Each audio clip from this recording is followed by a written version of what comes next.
അങ്ങനെ Devayani നയനെയും ആദർശിനെയും മാറ്റിക്കിടത്താനായിട്ട് maximum try ചെയ്യാണ്. അവസാനം ഒരു വഴിപാടിന്റെ പേരും പറഞ്ഞിട്ട് നയനെ സ്റ്റോർ റൂമിലേക്ക് മാറ്റുകയാണ് ദേവയാനി. എന്നാൽ ഇതെല്ലാം തന്നെ ആദർശിന് മനസ്സിലാവുന്നുണ്ട് കേട്ടോ. മുത്തശ്ശനും മുത്തശ്ശിക്കൊക്കെ മനസ്സിലാവുന്നുണ്ട്. ഇതിന്റെ കഴിഞ്ഞ വീഡിയോയില് ഞാൻ കംപ്ലീറ്റ് ആയിട്ട് ഇതിന്റെ ഒരു സ്റ്റോറി പറഞ്ഞിട്ടുണ്ടായിരുന്നു. അതിന്റെ സെക്കൻഡ് പാർട്ടാണ് ഈ വീഡിയോ അപ്ലോഡ് ചെയ്യുന്നത്. അങ്ങനെ ആദർശ് രാത്രിയിൽ നയനയുടെ ഡോറിലേക്ക് മുട്ടുന്നുണ്ട്. ഈ സമയത്ത് ആരാണെന്ന് പറഞ്ഞിട്ട് നയന പതിയെ പോയി ഡോറ് തുറക്കാണ്. അപ്പോഴായിരിക്കും ആദർശിനെ കാണുന്നത്. ആദർശൻ എന്താ ഇവിടെ എന്ന് ചോദിക്കാണ്. എനിക്ക് അവിടെ കിടന്നിട്ട് യാതൊരു ഉറക്കവും വരുന്നില്ലടോ, എനിക്ക് തന്നെ കണ്ടെങ്കിൽ പറ്റില്ല എന്ന് പറഞ്ഞിട്ട് ആദർശ് ഡോറടയ്ക്കാണ്. നയന അടുത്തേക്ക് വരുന്നുണ്ട്. നയന പറയാണ്, എനിക്കും അതേ അവസ്ഥ തന്നെയാ, എനിക്കും ഉറക്കം വരുന്നില്ലായിരുന്നു. ആദർശനെ ഞാൻ ഉറക്കിട്ടാണല്ലോ വന്നത്, എന്നിട്ട് ഉറങ്ങിയില്ലേ? ഇല്ലടോ, പെട്ടെന്ന് ഞാൻ ഇട്ട് എഴുന്നേക്കായിരുന്നു, എനിക്ക് ഉറക്കം വരുന്നില്ല താനില്ലാതെ എന്ന് പറയുന്നുണ്ട്. ആദർശേട്ടന് ഇങ്ങോട്ടേക്ക് വന്നെന്ന് പറഞ്ഞാൽ പിന്നെ അമ്മ ആകെ പ്രതീക്ഷ ഉണ്ടാക്കും. വഴിപാടിനും പൂജയ്ക്കും വേണ്ടല്ലേ, നമുക്ക് കുറച്ച് ദിവസം അഡ്ജസ്റ്റ് ചെയ്യാം ആദർശേട്ടാ എന്ന് പറയുന്നുണ്ട്. എന്റെ പൊന്നടോ, ഞാൻ പറഞ്ഞില്ലേ, അമ്മയും അപ്പച്ചയൊക്കെ ഒളിഞ്ഞു പറഞ്ഞ് സംസാരിക്കുന്നത് ഞാൻ കേട്ടതാ. നമ്മൾ എങ്ങനെയും മാറ്റിക്കെടുത്താനാ അവരുടെ ഉദ്ദേശം. അതല്ലാതെ വഴിപാടിന്റെ പേരൊക്കെ അമ്മ ചുമ്മാ പറഞ്ഞതാ. അല്ലെങ്കിൽ പിന്നെ അമ്പലത്തിലേക്ക് ഒന്നും പോവാതെ പെട്ടെന്ന് എങ്ങനെ പൊട്ടുമുളച്ച് അമ്മയ്ക്കൊരു വഴിപാട്. നയന പറയുന്നുണ്ട്, അത് ഇവിടെ ഇരുന്നാണെങ്കിലും നേർച്ചയൊക്കെ ചെയ്യാലോ. അതൊന്നും അല്ലടോ, അമ്മയുടെ അടവാ എന്ന് എന്ന് ആദർശ് പറയുന്നുണ്ട്. അങ്ങനെ ആദർശ് പറയാണ്, താനില്ലാതെ എനിക്ക് ആ റൂമിൽ പറ്റില്ല എന്നും പറഞ്ഞിട്ട് അവളുടെ ബെഡില് ആദർശം ഇരിക്കുന്നുണ്ട്. അങ്ങനെ രണ്ടുപേരും അവൾ ഇരിക്കുന്നുണ്ട് കേട്ടോ. ഈ സമയത്ത് നയനെ പറയാണ്, ആദർശേട്ടാ വ്രതശുദ്ധിയോടെ ചെയ്യേണ്ട പൂജയാ ഇതൊക്കെ, അതുകൊണ്ട് ആദർശേട്ടൻ പോയിക്കോ. അമ്മ അറിഞ്ഞാല് ആകെപ്പാടെ സീനാകും. അത് മാത്രല്ല ആദർശേട്ടൻ ആരോഗ്യത്തിന് വേണ്ടിയിട്ടുള്ളതല്ലേ, അതുകൊണ്ട് നമ്മൾ അതിലൊരു വിട്ടുവീഴ്ചയും ചെയ്യാൻ പാടില്ല എന്ന് പറയുന്നുണ്ട്. ഞാൻ തന്നോട് പറഞ്ഞില്ലേ, ഇതൊക്കെ വെറും അമ്മയുടെ അടവ് മാത്ര, അല്ലാതെ വഴിപാടൊന്നും ഇല്ലടോ എന്നൊക്കെ പറയാണ്. എന്നിട്ട് ആദർശ് നയനയുടെ കയ്യിൽ പിടിക്കുന്നുണ്ട്. താന് അങ്ങോട്ടേക്ക് വന്ന് കിടക്ക്, അല്ല ഞാൻ ഇവിടെ കിടക്കാം, എനിക്ക് പറ്റില്ല. അമ്മ എഴുന്നേൽക്കുന്നതിന് മുമ്പ് ഞാനങ്ങ് പോയാൽ പോരെ. ഒന്നും പറ്റില്ല ആദർശേട്ടാ, നമ്മൾ അങ്ങനെ കിടന്ന് ഉറങ്ങിപ്പോയാ ആകെയെല്ലാം തീർന്നില്ലേ എന്ന് പറയുന്നുണ്ട്. അതൊന്നുമില്ല, നമുക്ക് ഇവിടെ കിടക്കാം, അതാ നല്ലത്, എനിക്ക് താനില്ലാതെ അവിടെ പറ്റത്തില്ല എന്ന് പറയുന്നുണ്ട്. അമ്മയുടെ ഈ വഴിപാടൊക്കെ വെറും കളവ് മാത്രം, അതുകൊണ്ട് ശുദ്ധിയില്ലാലും കുഴപ്പമൊന്നുമില്ല. അയ്യടാ, അങ്ങനൊന്നും പറ്റില്ല, അവിടെ മര്യാദയ്ക്ക് മാറിയങ്ങ് പോയിക്കേ എന്ന് നയനെ പറയുന്നുണ്ട്. എന്നിട്ട് ആദർശ് നയൻ ഇങ്ങനെ എപ്പോഴും പിടിക്കുന്നവരെ അവളുടെ കഴുത്തിൽ ഇങ്ങനെ പിടിക്കുന്നുണ്ട്.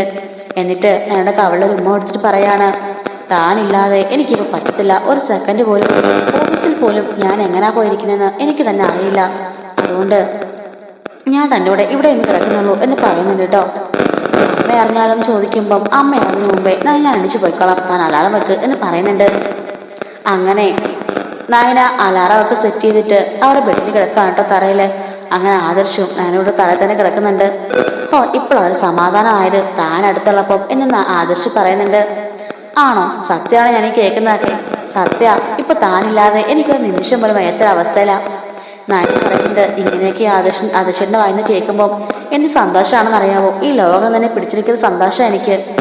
നയന പറയുന്നുണ്ട്, എന്തായാലും നമുക്കിവിടെ കിടന്ന് ഉറങ്ങാം എന്ന് പറയുന്നുണ്ട് കേട്ടോ. അങ്ങനെ ആദർശ് പതിയെ നയനയുടെ കൈയെടുത്ത് ആദർശ് നെഞ്ചിലിങ്ങനെ വെക്കുന്നുണ്ട്. ഇപ്പൊ കണ്ടോ എന്റെ ഹാർട്ട് ബീറ്റ് ലെവല് എത്രത്തോളം ആണെന്ന്.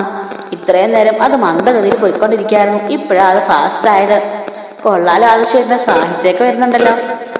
അങ്ങനെയൊക്കെ വരും, അതിനിടെ ചേട്ടനല്ലേ ഞാന്, അപ്പൊ കുറച്ച് സാഹിത്യമൊക്കെ എനിക്ക് വരുമായിരിക്കല്ലേ എന്നൊക്കെ പറയുന്നുണ്ട്. അങ്ങനെ നയനയുടെ കൈയെടുത്ത് ആദർശിന്റെ മുകളിലേക്ക് വെച്ചിട്ട് ആദർശ് കിടന്ന് ഉറങ്ങുന്നുണ്ട് കേട്ടോ. എന്നിട്ട് നയന ആദർശ് തന്നെ ഇങ്ങനെ നോക്കി കിടക്കായിരിക്കും ആദർശ് ഉറങ്ങുന്ന സമയത്ത്. അങ്ങനെ നയനയും ആദർശുടെ കിടന്നുറങ്ങുന്നുണ്ട് കേട്ടോ. അങ്ങനെ ഏകദേശം ഒരു 4-4:30 ആയപ്പോഴേക്കും അലാറം അടിക്കുകയാണ്. നയന എഴുന്നേറ്റിട്ട്, ആദർശിട്ടാ പെട്ടെന്ന് എഴുന്നേറ്റ് വെക്കോ, അലാറം അടിക്കുന്നുണ്ടെന്ന് പറയാണ്. ആണോ, എന്നാ ഞാൻ പോവാ, എന്നാലും ഇനി ഇത്ര സമയമേ ഉള്ളൂ, ഈ സമയമാണ് ഞാൻ കിടന്നുറങ്ങും, താനിനി രാവിലെ തന്നെ വിളിച്ചാൽ മതി. ഇനി തന്റെ പരിപാടി എന്താ?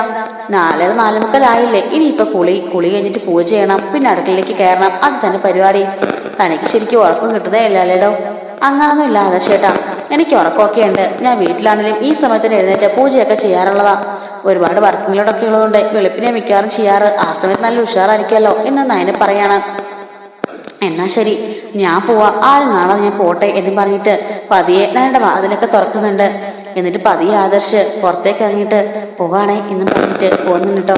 അപ്പൊ ആദർശിന് ഈ പ്രവൃത്തിയൊക്കെ കണ്ട് നയനക്ക് നല്ല ചിരി വരുന്നുണ്ട്. നയനോടെ ഇങ്ങനെ ചിരിച്ചുകൊണ്ട് നിൽക്കാണ്.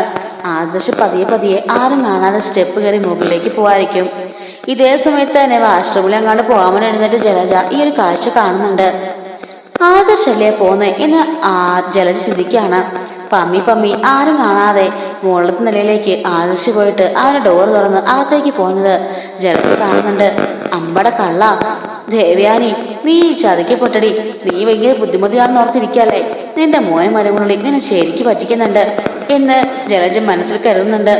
നാളെ ആട്ടെ ഞാൻ ജലജയുടെ കാര്യം ചെയ്യാം. നിങ്ങളുടെ കള്ളി ഞാന് നാളെ തന്നെ പൊളിച്ച് കൈത്തരാം എന്നൊക്കെ ജലജ അവിടെ നിന്ന് പറയുന്നുണ്ട്.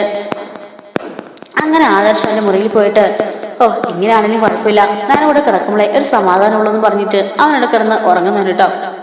അങ്ങനെ ജലജ മുറിയിലേക്ക് പോയി കിടന്ന് ഉറങ്ങാണ്. അങ്ങനെ രാവിലെ ദേവയാനി എഴുന്നേറ്റൊക്കെ വരുന്നുണ്ട്. വന്നതിന് ശേഷം ജലജനെ കാണുമ്പോഴേക്കും ജലജ പറയുന്നുണ്ട്, അല്ല ഏട്ടത്തി നല്ല സുഖമായിട്ട് ഉറങ്ങി തോന്നുന്നു, മോളെ മരുമോളെ മാറ്റിക്കിടത്തിട്ട്. അതെ, ഒരുപാട് കാലത്തിന് ശേഷമേ സന്തോഷമായിട്ട് ഞാൻ ഉറങ്ങി. എന്നാലേ ഏട്ടത്തി സന്തോഷിക്കാൻ വരട്ടെ. ഞാൻ വെളുപ്പിലെ ഒരു 4-4:45 സമയത്ത് വാഷ്റൂമിൽ പോകാനായിട്ട് എഴുന്നേറ്റായിരുന്നു. ആ സമയത്ത് ഞാൻ പുറത്തേക്ക് വന്ന സമയത്താ വെള്ളം കുടിക്കാനായിട്ട് ഞാൻ പുറത്തേക്ക് ഇറങ്ങി വന്നതാ. അപ്പോഴാണ് ഞാൻ ഒരു കാഴ്ച കാണുന്നേ. ചേട്ടത്തിന്റെ മോനെ താഴെ സ്റ്റോർ റൂമിന്റെ അവിടെ നിന്നും പതിയെ പതിയെ മന്ദം നടന്ന് കള്ളനെ പോലെ നടന്ന് പടി കയറി അവന്റെ മുറിയിലേക്ക് പോയി ഡോർ അടിക്കുന്നത് ഞാൻ കണ്ടു. എന്താ നീ പറഞ്ഞത്?